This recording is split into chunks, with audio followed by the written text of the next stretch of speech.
Gretchen Walsh is an absolute torpedo and talent in the water. And after spending over an hour filming her underwater, I'm going to break down her explosive start. So pay close attention because this analysis is going to be eye-opening. First, let's take a look at her start. There she is on the block, eyes down, really good athletic position. Look at her back leg where it is with the foot and the front leg. Now this takes a lot of flexibility because you're not going to be able to have your hips so high relative to your feet on the block. This athletic posture is what sets everything up. Now if we had another angle, you could see that her body is positioned forward. If you look at the direction of where her feet are pointing, she's pointing to the other end of the pool. Now what happens next is something that a lot of people overlook. So we're gonna go ahead and progress a few frames. This is in super slow motion. Look what she just did. If you notice, I'll go back here. Look at where her head is now, and let's track forward a few frames. If you notice, her head is pulling back. Now the reason for this is because she's creating leverage. Now this is a very advanced skill. You really should only do this if you can do what she's about to do next, which is pulling with her arms. So pay attention to this right here. I'm going to clear the screen.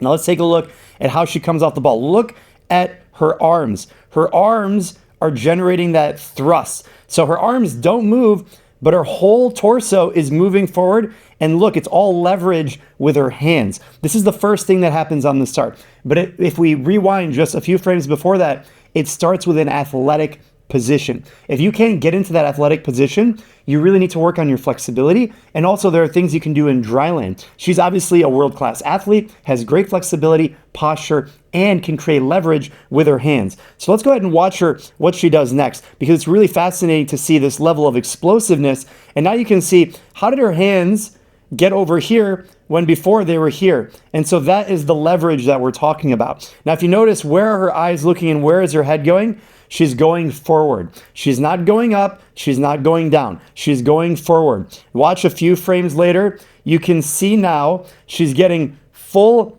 leverage of the front foot, but it started with this back foot because the back foot is actually the thing that allows you to push at the very beginning. If you think about it, at the very start, all of your weight is on the front foot. So you don't really have as much leverage until the end when you're basically about to leave the block. All the leverage is actually on that back foot.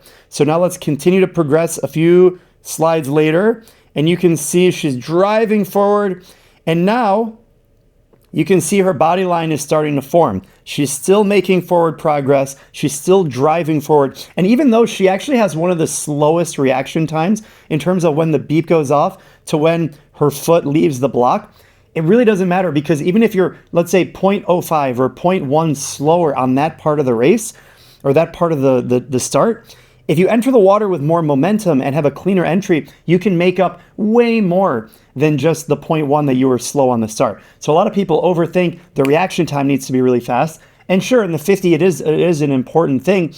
But when you think about it, it's better to actually enter cleanly and carry momentum. Remember, momentum equals mass times velocity. So you want to carry as much velocity into the water as possible. And that means entering the water in a very small hole. So let's clear and keep looking at this, what she does frame by frame. Now look at the streamline she's about to have. Boom. She's already in a perfect streamline position, and she is still about half a meter above the surface of the water. Her feet are going to close up, and then she's going to enter the water in this beautiful streamline position. Let's keep going and see how she does. There we go. Look at the hand entry, and now frame by frame. This is a work of art. Look at that.